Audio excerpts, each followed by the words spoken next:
A gente hoje traz o presidente do IPEA, o Instituto de Pesquisa Econômica e Aplicada, que é ligado ao Ministério da Fazenda. A gente conversa com o presidente Éric Figueiredo, que é paraibano e tem conhecimento de causa, sabe dos nossos problemas e discute o desenvolvimento da Paraíba com muita propriedade, né, presidente? Bom dia, muito obrigado pela participação aqui no Papo Político. O senhor é de Conceição? Conceição do Paraíba, né? Nasci em Conceição, estudei a maior parte da minha vida em Conceição, em escola pública, escola José Leite, fiz lá da primeira à quarta série, a escola Maestro José Siqueira, onde eu estudei a maior parte do tempo. Tenho muito orgulho de ser daquela região e, de certa forma, isso me estimulou a estudar desenvolvimento econômico, desenvolvimento regional. Tá? É justamente essa realidade que eu conheço muito bem. Presidente, eu vou começar com uma pergunta geral, que eu inclusive já fiz para o senhor em outro momento, para depois a gente destrinchar, né? Porque é importante a gente ir para a prática e para pontos específicos. Eu queria perguntar ao senhor quais são os gargalos, né? Quais são os obstáculos que, de maneira geral, a gente tem hoje para o desenvolvimento do Estado em pleno século XXI. Olha, Laércio, primeiro, muito obrigado pela oportunidade de discutir desenvolvimento regional. Acho que falta muito, falta isso, né, na discussão, no debate público da Paraíba em especial. Discutir política pública, né? A equação da política partidária, ela faz parte, ninguém quer negar a política, mas a política pública tem que ganhar espaço e meio que guiar a discussão da política partidária. Bem, é com muita tristeza que a gente chega em 2022 ainda discutindo um atraso relativo de desenvolvimento na região, em especial na Paraíba, porque a Paraíba vem empobrecendo ao longo dos anos, né? Os dados mostram que nossa renda, em relação à renda nacional, em 1989, é muito superior à parcela da renda do que é observado em 2019, que é o último dado que nós temos. Então, a renda do paraibano, ela representava 56% da renda do brasileiro em 1989. E hoje ela representa apenas 43%. Então, nós empobrecemos ao longo dos anos. Você pode me questionar, mas isso não foi um empobrecimento do Nordeste como um todo, dado que você tem já uma desigualdade regional? E a resposta é não, né? Quando você olha essa mesma proporção para o Nordeste tinha, em 89, 49% da renda nacional, ou seja, a Paraíba era mais rica do que a média do Nordeste, em 89. E hoje, ou em 2019, o Nordeste tem 60% da renda brasileira. Então, o Nordeste, ele evoluiu, a gente sabe que puxado pelo seu estado, Bahia, puxado por Ceará e Pernambuco, mas a Paraíba empobreceu.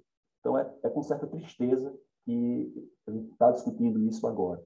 Existem N gargalos, né? São gargalos de educação, infraestrutura, um certo desconhecimento técnico para explorar oportunidades que estão aí no mercado há um bom tempo, e nós não investimos na qualidade da gestão pública e na qualidade dos gestores públicos para que eles possam aproveitar essas oportunidades. Eu acho que agora a gente pode discutir um pouquinho mais cada um deles individualmente. Vamos lá, vamos começar falando sobre a participação da iniciativa privada em relação ao poder público. O senhor fala, e falou em outros momentos, que a dependência do poder público acaba gerando um Estado dependente mesmo, assim, né? E sem perspectivas de evolução, né, de desenvolvimento. Explica para a gente isso.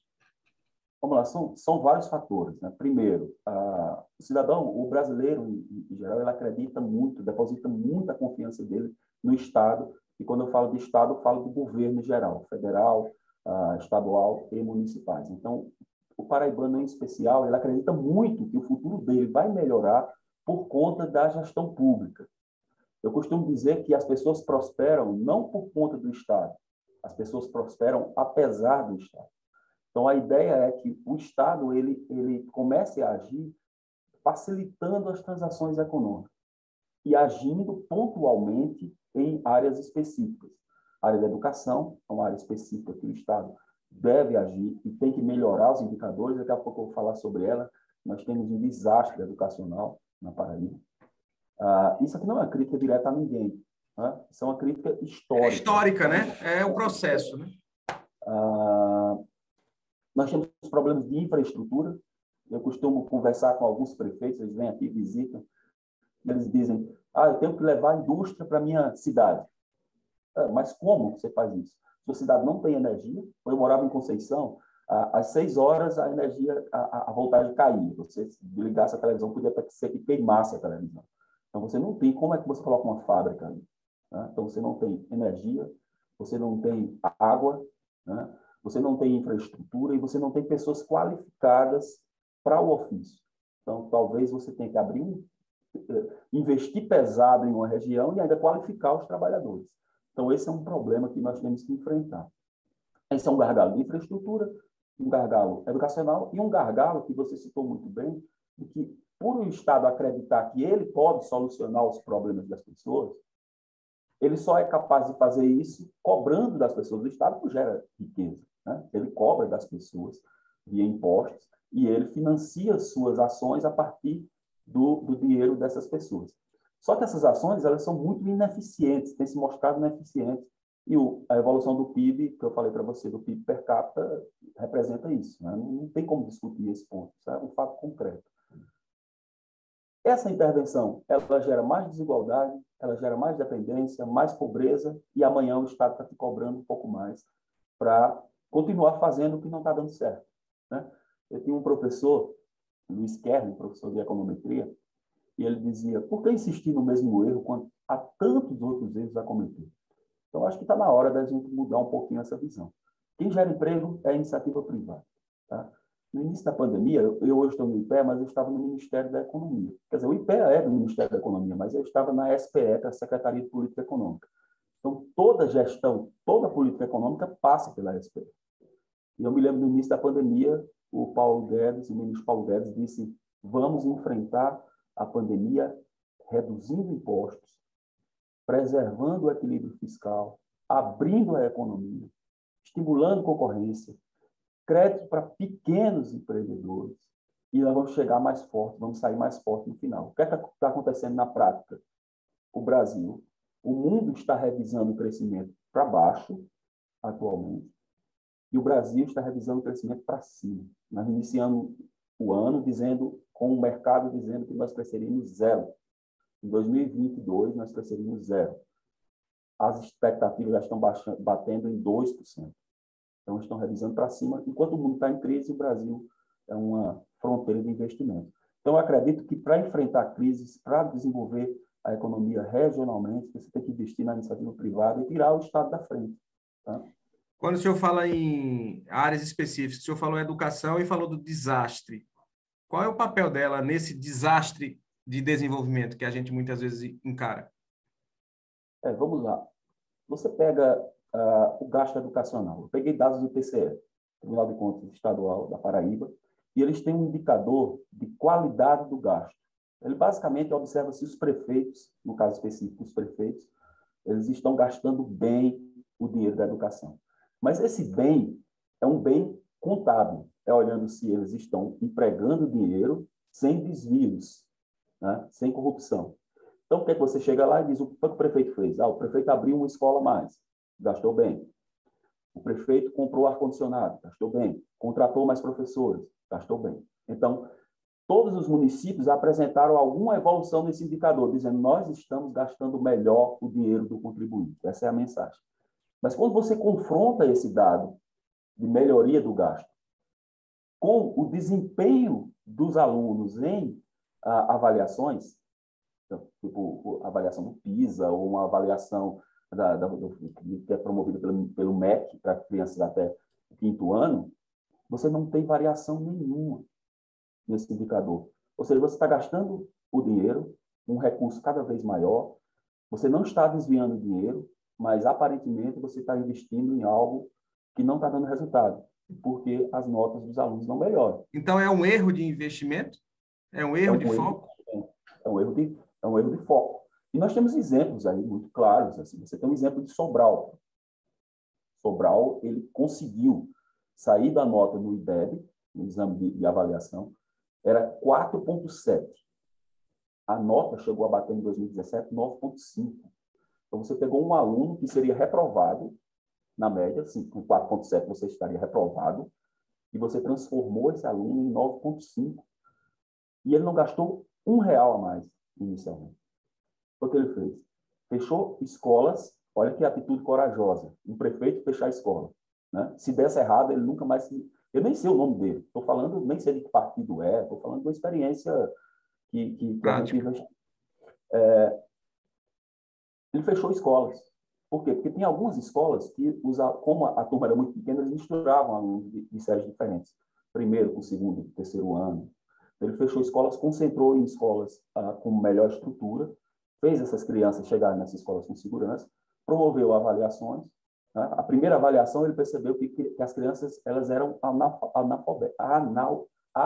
analfabetas, como eu, nesse momento. Né? Trava a língua. e, e ele percebeu isso e disse, tem que alfabetizar as crianças. Então, você tem experiências de alfabetização e essas experiências elas são muito mais expressivas, porque quanto mais a intervenção é mais cedo, melhor o resultado. Ele tem uma experiência nos Estados Unidos, na Perry School Project. É basicamente uma coisa parecida com o que aconteceu na intervenção no Ceará. Você chegou numa escola, nos Estados Unidos, uma escola pequena, você separou duas turmas. Pegou uma turma, eram alunos com alta, eles chamam de alta vulnerabilidade social, ou seja, eram grupos que com uma probabilidade muito alta de não conseguir concluir a escola, talvez até entrar no crime. Então, eles separaram. Uma turma iria receber uma intervenção, a outra não, ia continuar com o ensino normal. Tá? Isso é basicamente o que se faz em exame em teste de remédios. Você separa grupo de controle e o placebo. Né? Então, a intervenção era a seguinte, eram 2 horas a mais de aula por dia com especialistas. Eram especialistas formados, eram professores formados, com pós-graduação, e ele dava aula para essas crianças. E, no final de semana, ele visitava as famílias, porque o espaço familiar é muito importante. Então, para dizer para as famílias como acompanhar nas atividades escolares, coisas desse tipo. Qual o resultado disso? E eles foram acompanhando esses alunos, tanto do grupo de controle quanto de tratamento, durante anos. Qual foi o resultado? As crianças que receberam essa intervenção, elas se formaram, em sua maioria, em faculdades, têm salários 50% a 70% superiores às que não receberam tratamento. Os filhos dela têm uma vida melhor. Pasmem, saiu recentemente um estudo do Heckman, né, que é um prêmio Nobel da Economia, mostrando que os sobrinhos desses caras tiveram a vida modificada por uma intervenção simples e barata. Então, no lugar da gente gastar dinheiro com absurdos que a gente nem sabe se funcionam ou não, por que não adotar estratégias simples? O MEC tem programas simples e muito interessantes, né? Que é o Conta para Mim, você vai ler para uma criança. Quanto mais cedo for essa intervenção, melhor. Tá? Então, os prefeitos têm que abrir os olhos para boas práticas. Presidente, eu queria entrar em dois temas que para muita gente é novidade, para mim, inclusive, mas que são factíveis, né, hoje. Dois temas, inclusive, que a gente já discutiu em outro momento. O primeiro deles é a questão do crédito do carbono. Me parece que é dinheiro que o Nordeste, a Paraíba, perde. E também a reciclagem de lixo. Não sei se a palavra é reciclagem, mas é o uso de maneira sustentável do lixo, né? Para se ganhar, inclusive, dinheiro, para que se tenha renda, faça dele dinheiro. Que são dois temas que precisam entrar no debate público, por exemplo, desse ano da eleição, né? Um ano eleitoral. E eu queria que o senhor explicasse como, por exemplo, a Paraíba pode ganhar dinheiro com crédito de carbono, né? E, didaticamente, o que é isso? Perfeito. Eu acho que esse é um ponto de ruptura. É um ponto de ruptura. Por quê? Se nós observarmos o que os desenvolvimentistas pensavam na década de 60, e essa é a prática que tem sido aplicada até hoje, eles diziam, existe uma completa desconexão do homem com o meio ambiente no semiárido. Quando a gente fala do Nordeste, a gente fala de 80% de região semiárida. E na Paraíba, em especial, a gente está falando ali do Sertão, Vale do Piancó, Cajazeiras, e a partir de junto do Seridó, isso é uma região que se assemelha muito com isso que a gente está falando. Existia uma quebra, né, do homem com o meio ambiente. por conta das secas. Então, qual foi a solução dada por um paraibano, Celso Furtado? Vamos retirar o excedente populacional. Né? Então, ele basicamente está me dizendo que eu migrei, mas migrei por vontade própria, peguei por morar em outro lugar. Mas imagina que você está em sua casa, você tem laços familiares, você tem amigos, você tem amor por aquele pedaço de terra, por sua casa, e alguém diz, não, aqui não dá para você viver, vou levar você lá para a fronteira do Maranhão. Né? Essa é a solução que eu vou dar para a sua vida. Tá? Vou retirar você daqui. Tá? É evidente que isso não tinha uma conotação de desenvolvimento, isso tinha uma conotação outra que não econômica. E hoje a gente diz, não, o Brasil é uma fronteira de investimento na agenda ambiental. Né? Isso vem repetindo isso ao longo desses meses. O ministro Guedes fala isso, né? Nós somos a nova fronteira de investimento. Nós temos energia limpa, nossa matriz é limpa, energética, nós temos a capacidade de gerar energia solar, eólica, nós temos a capacidade de explorar esse mercado de crédito de carbono. Só que toda vez que a gente fala nisso, a gente lembra do Amazonas. Vamos gerar crédito de carbono onde tem árvores em abundância. A gente não pensa na caatinga. Então, na caatinga, você precisa de uma alteração em algumas, no uso de combustíveis retirados da própria caatinga. Lenha, em especial. Tá? Então, você teria com o manejo florestal apropriado e com a alteração ou a substituição dessa lenha por biomassa, que é basicamente vamos lá, poda de algaroba em Conceição. Essa algaroba, ela foi podada, você joga em cima do caminhão e mistura com lixo. Isso gera metano, tá? Quando mistura com lixo, isso vai gerar metano, isso é um dano ambiental. Mas se você transformar, crédito, né? Se você transformar isso em uma biomassa, o poder calorífico é superior da lenha.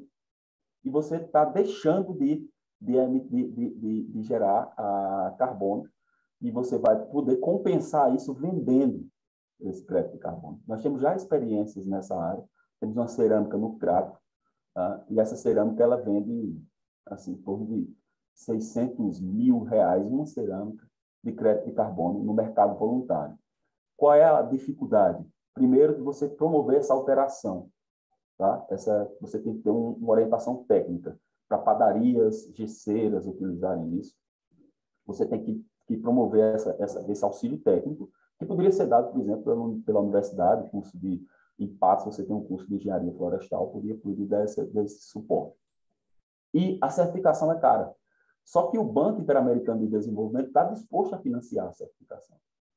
Então, eu levei esse projeto para o BID, né? Enviei para Washington. O representante do BID aqui no Brasil é um americano, e o americano me procurou e disse, olha, a gente pode gerar crédito de carbono no sertão. Vamos lá, apoia a gente, porque o sertanejo não tem condição de pagar a certificação. E eles estão dispostos a entrar fortemente nesse mercado para que a gente possa aproveitar. Eu estou falando de 1,9 bilhão de dólares por ano. Então, é algo realmente expressivo, que você vai ganhar sem precisar, como disseram no passado, sair de sua casa. Sair da sua casa, né? Tá? Na verdade, o que ele quer é ter condições de ficar, né? As pessoas querem ser felizes. Vamos lá, vamos ser sinceros. As pessoas não estão interessadas nesse nosso bate-papo em geral, discutindo desenvolvimento. As pessoas querem ser felizes, querem assistir sua novela, não querem discutir coisas complexas. Então, as pessoas que têm capacidade, como vocês, de informar, de levar essa informação da forma mais digamos assim, mais didática mesmo, né? Didática possível, essas pessoas elas têm que mudar também a cabeça dos gestores, e os gestores ofertarem essa opção para essas pessoas, porque as pessoas só querem levar a vida delas tranquilo, morar como cachorro, né? Divertir, final de semana. Então, a gente tem que mudar a cabeça dos gestores, e os gestores eles têm que pensar mais nas pessoas. Por isso que a minha estratégia de desenvolvimento, eu dei um desenvolvimento centrado nas pessoas. Não é vou trazer uma grande indústria para Ibiara. Não, provavelmente a gente não vai conseguir. E se a gente ficar com isso em mente, a gente vai só postergando. Não, vou trazer uma indústria, nunca traz, as pessoas nunca melhoram a vida. A gente tem que trabalhar com o que a gente tem. E O o que se lixo, que é o tem, né? segundo ponto, o lixo, que é o segundo ponto que você destacou, é outra. Produz. Cada família produz 1 tonelada de lixo por ano. Cada família. 1 tonelada de lixo. Então, se fazendo uma conta rápida em uma cidade pequena, o lixo hoje é uma despesa. Talvez seja uma das maiores despesas do município. Então, o município basicamente gasta R$ 40.000, um município pequeno, de 10 e 20 mil habitantes, como o meu lá em Conceição, gasta em torno de R$ 40.000 por mês para recolher o lixo e jogar no meio ambiente.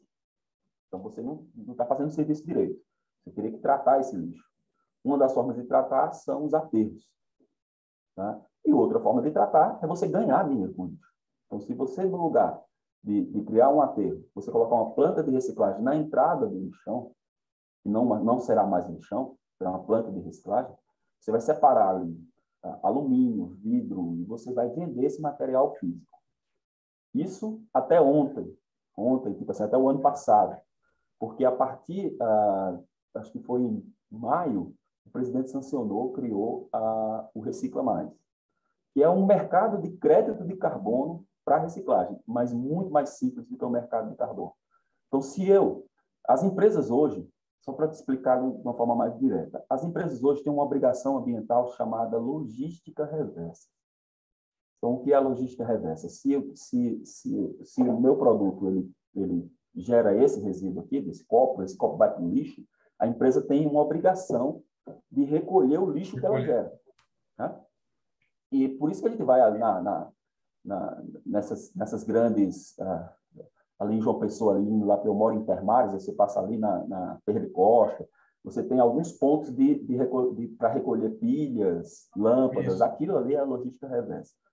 Então, para as empresas hoje, isso é um custo elevadíssimo.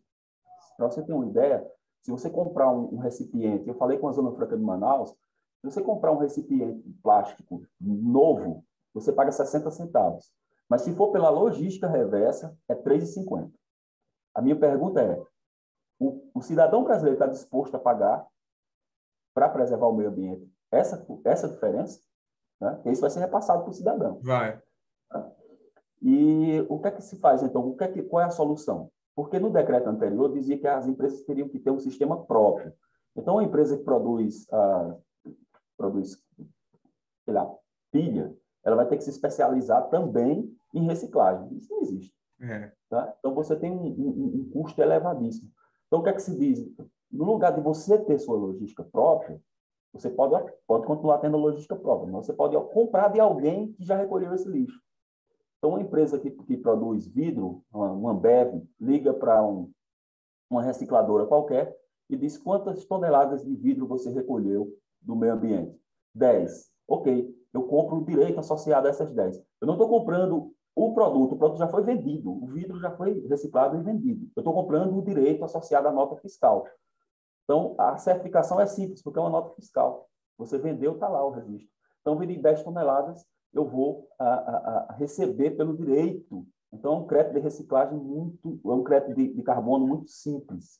Eu participei de um leilão faz um mês e meio, junto com o ministro Joaquim, que é o ministro do Meio Ambiente. Ele bateu o martelo lá, que nem o Tarcísio fazia, batendo martelo no leilão, que vendeu meio bilhão, desculpa, em crédito de reciclagem em São Paulo. Meio bilhão de reais. Então, tipo, é expressivo demais o que a gente pode ganhar com esse crédito. Então, se você converte a sua planta desse município em reciclagem, você vai, na verdade, os seus 40 mil que você gasta, você vai ter um lucro de 100 mil. Então, você deixa de gastar 40 e tem um lucro de 100 mil reais. Empresas de E São não Paulo estão fica, interessadas. e não fica dependendo e não fica dependendo 100% de FPM. Eu digo assim, se eu fosse um jornalista, assim, eu só faria uma pergunta para o prefeito de uma cidade pequena. Qual o seu plano para depender cada vez menos do FPM? Do FPM, né? Se ele conseguir responder, ele é um bom candidato. Porque, na verdade, você entra e sai da prefeitura sem um projeto claro, sem nada específico, sem pensar no dia a dia das pessoas. Eu acho que isso não é demagogia nenhuma, não. Você tem que pensar nas pessoas. É melhorar a educação das pessoas, dar oportunidade para as pessoas que elas vão prosperar se o Estado ajudá-las a prosperar. Essa é a minha visão. No material que eu vi do senhor, se fala em mineração também, aproveitar bem isso, essa nossa riqueza. Explica para a gente, presidente. Isso aí vai puxar um assunto muito interessante. Você tem ali essa região ali junto de Seridó, são basicamente 30. Passei por lá esses dias. Passei por lá esses dias. Ele é muito rico em minério, muito rico. Mas o que acontece? Tem licenças ambientais, então, completando aí, eles solicitam a licença de exploração para a Agência Nacional de Mineração, e eles estão completando aí 13 anos na fila. O que acontece? O cara está lá, a terra está ali, e ele vai minerar ilegalmente. Isso é ruim. Tá? Então, a gente está trabalhando no governo federal para incluir essa mineração de baixo impacto ou de médio impacto, não estou falando da de alto impacto ambiental, numa espécie de lei de liberdade econômica, para que eles tenham a licença de uma forma mais rápida. Só que tem órgãos ambientais também estaduais, como a SUDEMA, que Certo. atrapalham bastante, por questões de falta de eficiência na gestão do serviço público. Se você traz essa região, e essa região ela produz caolino, isso é matéria-prima para cerâmica. Essa cerâmica que a gente coloca em casa agora, essa é mais moderna, porcelanato, isso tudo tem de mineração. Indústria de tinta. Então, aí eu pergunto, por que é que uma empresa, não vou falar o nome da empresa, mas lá de Santa Catarina, pega um caminhão e paga, em média, R$ 20.000 de frete para levar o caolino da Paraíba até ela, para produzir o produto lá em Santa Catarina? Por que ela prefere fazer isso? Por alguns motivos. Primeiro, a estrutura tributária do Estado, né, que prejudica, a falta de infraestrutura, melhorando bastante, a questão da água também é importante, a transposição está trazendo essa solução para a gente. E se essa empresa se instalasse, por exemplo, em Campina Grande, ela teria a matéria-prima muito próxima, isso é o natural até de empresas que dependem muito de mineração, se localizarem próximo da matéria-prima, não tão distante, você atravessar o Brasil inteiro com a matéria-prima. Se você tem uma estrutura de transformar esse setor de mineração como um polo de desenvolvimento para Paraíba, você está estimulando ali, olha, eu vou facilitar a mineração. A mineração é muito mal vista, não sei porquê, pelos gestores públicos em geral. Se você tem uma mineração ambientalmente equilibrada, você tem um estímulo tributário para que as empresas se localizem próximos dessa fonte de mineração. Você convida esses 30 prefeitos, 35 prefeitos, olha, a estratégia aqui é de gerar riqueza para a região de vocês, mas eu quero que vocês investam em educação aqui. Porque a mineração, ela acaba um dia. Quando ela acabar, você tem que estar parado. Você tem que ter o seu serviço bem estabelecido. Então, vamos trabalhar a educação básica aqui.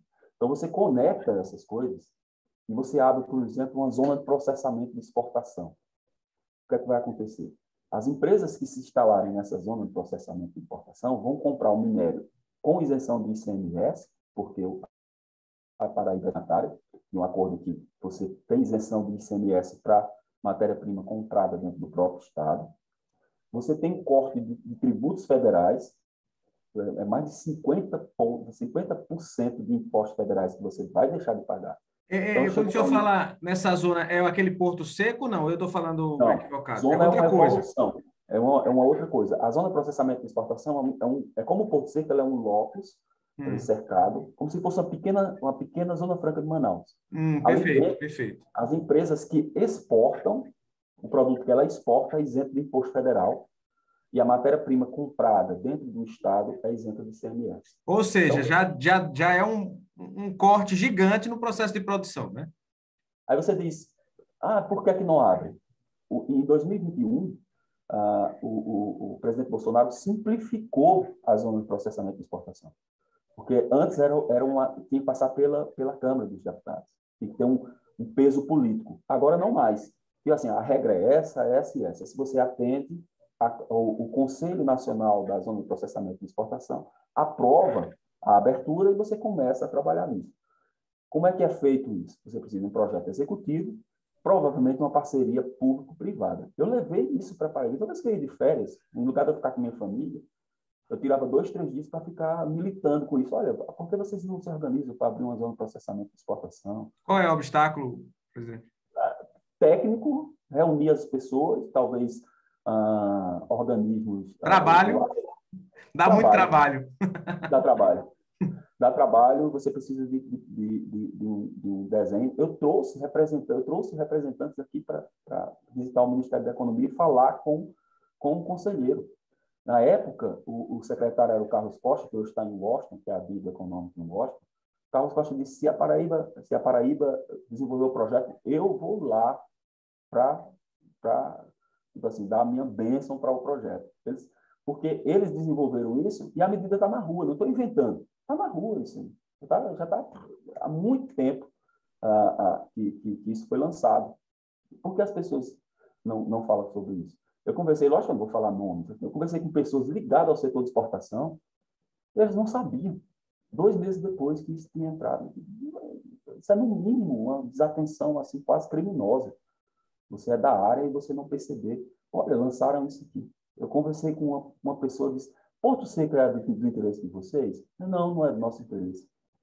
Porto Seco, que é outra coisa que você falou, na verdade é um lugar onde você faz todo o desembaraço alfandegário, tudo, na sua unidade. Então, quando você chega no porto, você só embarca a mercadoria, já tirou nota fiscal, já tirou tudo. Então, se você está, por exemplo, exportando frango, o que é que você faz? Você bota num caminhão refrigerado, vai para o porto, chega no porto, tem uma fila. Você tem que manter esse caminhão, o frango é perecível.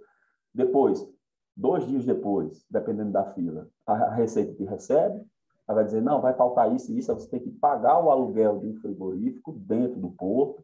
Isso tudo é custo. Se você pudesse já fazer tudo isso na porta da sua empresa, no Porto Seco, ali do lado da sua empresa, você já embalaria, já tiraria a nota fiscal, colocaria no container e já mandava para o navio. Então, o Porto Seco também é algo que é relevante, mas ele não tem isenção de impostos. É só uma facilitação logística. Eu enxergo um Porto Seco em Campina Grande. Sim, Porto Seco, a iniciativa privada abrindo um Porto Seco em Campina Grande. Você já embalou, produtor de camarão do Guarabira. Né? Os caras têm dificuldade de container, tem que mandar para o P100 ou mandar para o Suape. A gente teria que ter um investimento de infraestrutura no Porto de Cabedelo. Acho que isso é muito importante. Está tendo agora, ninguém sabe quando é que vai sair, mas a história da dragagem começou, né? Pelo menos aumentar o calado, pelo menos isso. E tem muito tempo aí que se esperava. Seria um repasse para a iniciativa privada, assim, no programa do Ministério da Infraestrutura. Mas começou esse processo, né? É isso que a gente está falando, as coisas funcionam. Você chega, só para dar um exemplo, eu fui em 2013, 2014, dar um curso em Santa Catarina. Nunca tinha ido em Florianópolis. Cheguei lá, o aeroporto pequenininho, assim, uma coisa bem, tipo assim, o aeroporto de João Pessoa é muito maior do que Florianópolis. O novo de Florianópolis é incrível, porque eu fui lá. O novo é fantástico. Eu fui lá, eu me senti num shopping. Eu também. Porque é da iniciativa privada. Então, tipo assim, o poder público não tem que estar lidando com isso. A gente tem que estar investindo em estradas, a gente tem que estar investindo em infraestrutura, facilitando. Pensando, né, numa zona como essa, como resolver essas questões, para facilitar, inclusive, a circulação de produtos. Você chega para a iniciativa privada e diz, olha, a parte técnica eu faço para vocês, eu vou desenvolver um projeto.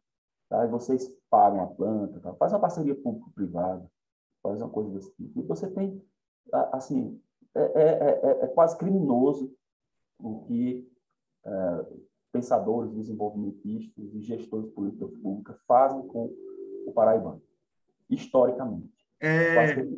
Presidente, eu vou entrar em um tema que eu fiz uma série de reportagens recentemente sobre energias renováveis, né? Falei sobre energia eólica, energia solar e falei sobre pequenos projetos de energia solar distribuída, não centralizada, porque há questionamento sobre os impactos socioambientais da energia eólica e da energia solar centralizada.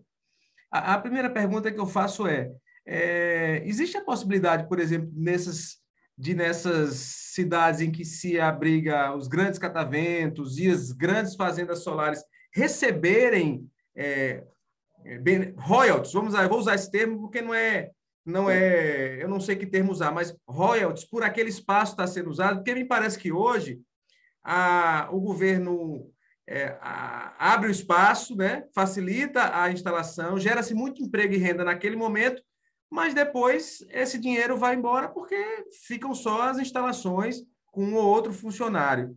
Como avançar nisso, ganhar mais dinheiro com relação a isso, por exemplo? Existe possibilidade? Tem legislação para isso?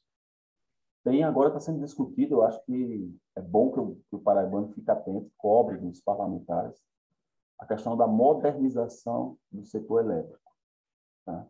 Esse é um tema muito importante. Você tem lá, você tem as concessionárias oficiais, você tem uma gerações alternativas de energia, como você falou. Ah, como é que isso poderia ser feito?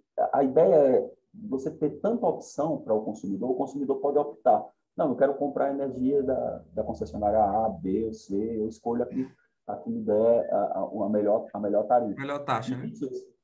Isso o mercado secundário de geração de energia pode entrar fortemente oferecendo energia mais barata.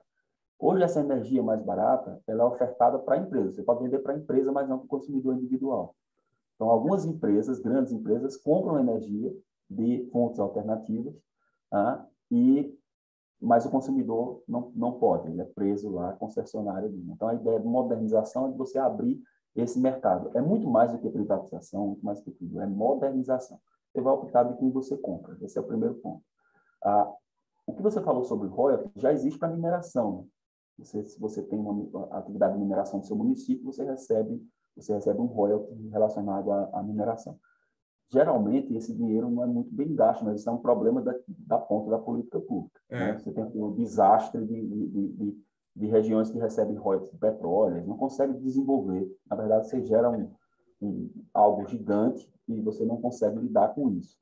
Mas eu acho que é um excelente ponto, uma excelente alternativa que pode ser inserida via relatoria na modernização do setor elétrico que está na Câmara. Eu falo isso, presidente, eu sei que a gente abriu um parênteses, mas é porque o que é que eu vi lá? Santa Luzia tem um corredor de vento, hoje tem mais de, se eu não me engano, mais de 24 parques, enfim, tem muitos cataventos.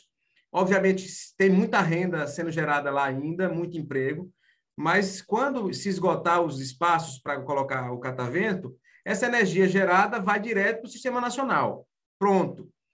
Só que aquele morador de lá não vai ficar com absolutamente nada depois, né? Inclusive vai ter uma queda na circulação de dinheiro, porque os empregos vão diminuir.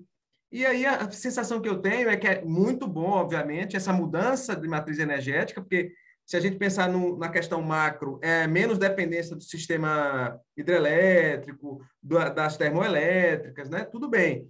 Mas eu fico pensando num desenvolvimento regional mesmo, assim, mais sustentável. E por que eu falo isso? Fazendo uma comparação com a energia solar distribuída, a gente está vendo, por exemplo, no sertão da Paraíba, agroindústrias, agricultores, pequenos comércios colocando placas solares de 9, 10 placas solares, diminuindo o custo de energia significativamente e melhorando a produção, né? Eu fico pensando se são duas questões, né? A primeira, essas cidades começarem a receber recursos para cobrar dos gestores um investimento sadio, né? E se não é possível, por exemplo, elaborar uma grande política pública para essas pequenas iniciativas de geração de energia solar. A gente tem uma ilha de calor ali no sertão da Paraíba, que é uma das maiores insolações ou irradiações solares do mundo, sabe? E eu fico pensando que às vezes falta muito mais ação do que ambiente para geração de emprego e renda naquele ambiente. Você tocou num ponto central. Imagina se hoje, por exemplo, eu coloco uma placa solar, eu só posso vender esse SABP de energia para a empresa de distribuição, que ela vai me dar um desconto numa segunda conta ou na conta de alguém que eu indicar. Imagina se eu pudesse, no lugar de colocar 3, 4 placas para meu uso, eu colocasse, vou colocar 15. Vem para qualquer pessoa que quiser comprar. Tá? Então, aí você compra de mim. Imagina como isso impulsionaria esse mercado. Porque aí você poderia vender livremente no mercado. Então, primeiro, você aumentaria o estímulo a explorar essa energia, que hoje não é tão explorada assim, porque o mercado não é tão flexível. Em segundo lugar, você poderia pensar com mais rendimento em uma compensação para essas áreas, que eu acho totalmente legítimo. Mas isso tem que ser discutido agora. Então, no fundo, é legislação, né? Mudança de É legislação, legislação. É. né? O problema do Brasil é que a gente tem legislação para tudo, mais uma barra outra. Então, no Ministério da Economia, a gente ficava de olho, assim, pô, isso aqui está atrapalhando. O que a gente faz? Vamos tirar, né? É. Eu queria entrar no outro ponto que também é central nessa discussão, que é recurso humano, né? Quer dizer, a capacidade, qualificação. Esse é um gargalo que precisa ser resolvido. E como, né? Como resolver isso? O senhor falou na educação, obviamente, mas na prática, escolas técnicas, cursos profissionalizantes, massivo, né? A gente está falando de ação massiva. Seria a solução? Como é que o senhor avalia isso? Vamos lá, investimento em educação básica. Tá? A pirâmide do gasto educacional do Brasil é invertida. Você gasta muito com a universidade, muito pouco com a educação básica, creche. Né? E eu me sinto muito confortável falar isso, porque eu sou da universidade. Eu estou falando contra mim. Essa inversão, essa cultura nacional de que a solução ou a saída sempre é a universidade, necessariamente não é. Você vai para a Alemanha, por exemplo, você tem 3 níveis educacionais. Você chega, terminou o último ano, você pode optar por algo mais básico, você pode ir para um ensino técnico muito parecido com nossas escolas técnicas, ou você pode dedicar muito mais anos de estudo e ir para uma universidade. O grosso das pessoas vão para essa parte mais técnica. Por isso que a Alemanha é o motor da Europa. Né? Então, tem produção, você tem carro, você tem tecnologia de ponta na Alemanha. É a junção desse direcionamento. No Brasil, se criou a ideia de que a única saída é a universidade. Então, isso não é verdade. Tem que mudar isso. Fortalecer o ensino básico, aí isso é papel, principalmente dos municípios. Município, né? Então, o gasto está lá nos municípios. O Estado da Paraíba tem a função ali no ensino, depois do básico, né? É tanta mudança que eu nem sei mais como é que é. E as nossas universidades, elas têm que olhar um pouquinho para elas mesmas e ver qual é a função delas de fato. A sociedade vai cobrar de uma UFPB ou de uma UFCG o que de fato ela está adicionando na vida das pessoas. Né? Eu acho que essa é uma reflexão que deveria ser feita por nós, professores, também. Nós passamos 2 anos parados. 2 anos. Tá? O pessoal do supermercado estava lá trabalhando durante a pandemia.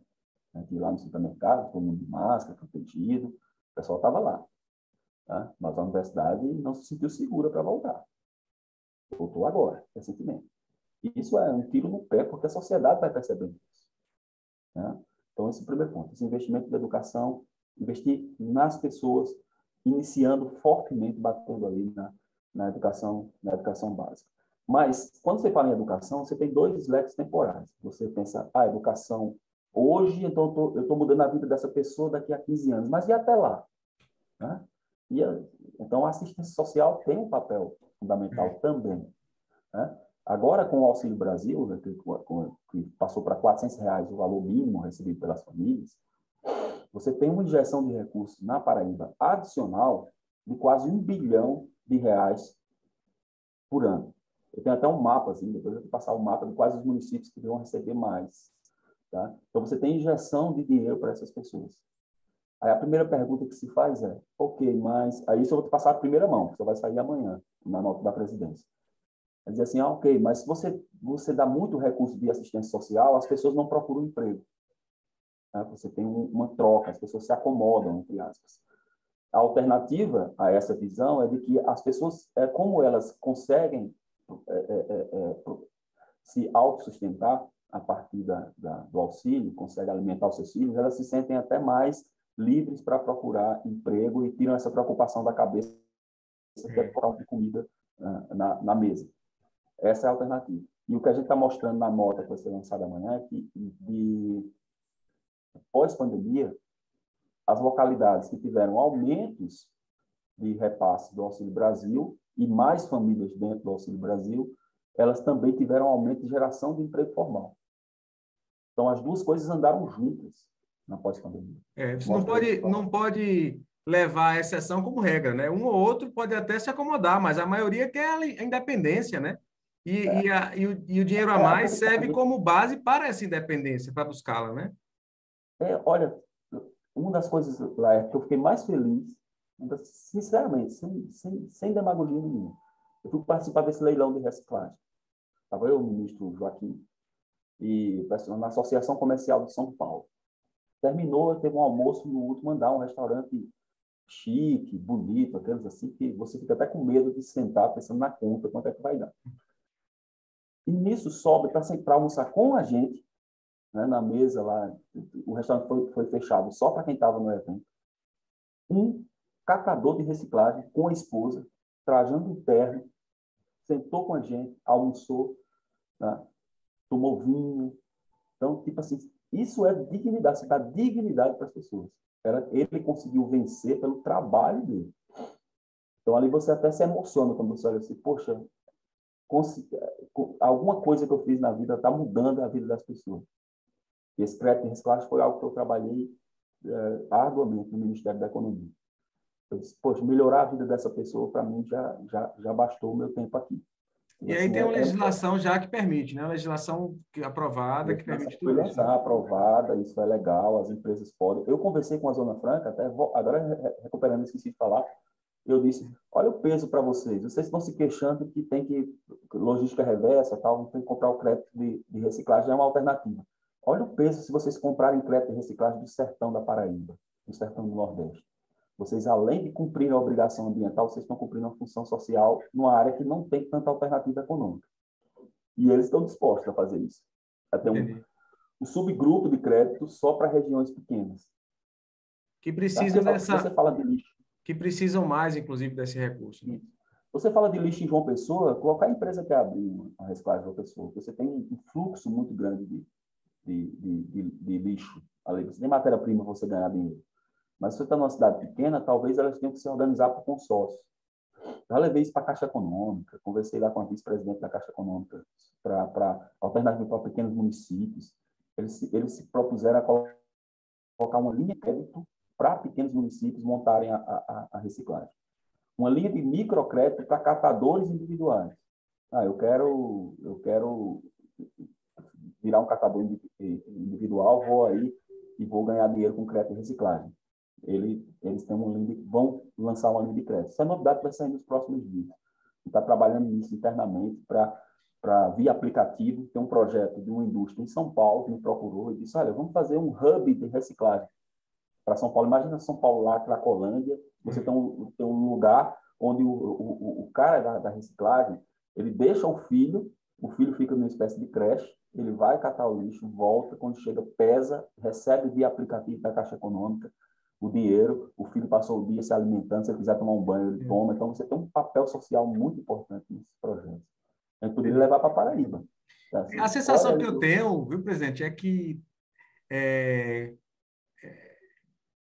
complexo para se resolver quando a gente pensa que a política é do resolver rapidinho, sabe? Os prefeitos, porque os prefeitos precisam, de fato, buscar conhecimento, né, para discutir como fazer, e aí me parece que há uma certa preguiça no sentido de resolver o problema desse jeito, sabe? A sensação que eu tenho como jornalista é isso. É exatamente isso. No lugar de eu, prefeito da minha cidade, contratar pessoas técnicas para ocupar as secretarias, para que elas possam fazer um relatório e concorrer no edital do Banco Mundial, por exemplo, para um recurso, eu prefiro fazer um acordo com um deputado que vai mandar o recurso politicamente. Por emenda. Ele poderia ter os dois. Ele poderia ter os dois. Os dois são legítimos. Ele poderia ter os dois, mas ele prefere ter só um. Você não quer ter trabalho. Porque não quer ter autonomia, né? A sensação que essa autonomia vai dar muito trabalho, então deixa tá resolvendo. Um trabalho danado, pensado, dá um trabalho danado. E você cria coisas totalmente inócuas, assim, você, aprovei esse projeto na Câmara dos Vereadores. Cara, isso vai mudar a vida das pessoas em quê? É bonito, talvez até tenha um apelo, mas na prática não muda a vida das pessoas. Então, assim, eu me chateio muito com isso, sabe? Eu ligo para prefeito, cara, eu li esse edital. Eu não vou revelar qual, mas tem uma prefeitura que eu escrevi o projeto, eu tenho um projeto do Ministério do Esporte, né, que é chamado, eu esqueci o nome do projeto. Eu liguei para o secretário do Esporte e o cara, eu escrevi o projeto. Ele não sabia como é que vai. Mandei para ele via WhatsApp, bota seu nome, o carinho da prefeitura e mande, que é até amanhã, para ver se vocês conseguem um recurso do governo federal. Eles deveriam saber disso. Entendeu? Eles É, deveriam saber, acompanhar isso. a sensação que eu tenho é essa. E aí, depois de um certo tempo fazendo reportagem, principalmente no semiárido, no sertão da Paraíba, eu vejo que aquela ideia de que a gente é pobre por natureza é uma loucura. A gente é incompetente, né? A gente precisa de governança, a gente precisa de visão, porque tem todo o ambiente favorável. Desde do sol, com insolação, dos corredores de vento, da capacidade, por exemplo, de você gerar biomassa, seja com a cana-de-açúcar, que já está fazendo mais isso, seja agora com a poda da algaroba, né? Casca de coco. Tipo assim, O, o problema é que a gente fica mirando muito alto e e não tá ali, vê que né? tá. Eu vou trazer uma indústria, eu vou trazer a Audi para É, o Vale do Piancó. Não é, vai. Você não vai levar a Audi para o Vale do Piancó. Você não tem capacidade produtiva, você não tem infraestrutura, então você não vai levar. Então, leva uma planta de reciclagem. É o, o melhor ter senhor um serviço. Né? O senhor fala também em reposição florestal. Eu também já fiz uma série sobre água e lembrei de um especialista dizendo: olha, a gente poderia ter água no momento de estiagem 2 anos a mais do que temos, se a gente tivesse, por exemplo, ao redor dos açudes e no leito dos rios, é, plantas, né? Árvores É do verdade. ambiente, reflorestadas.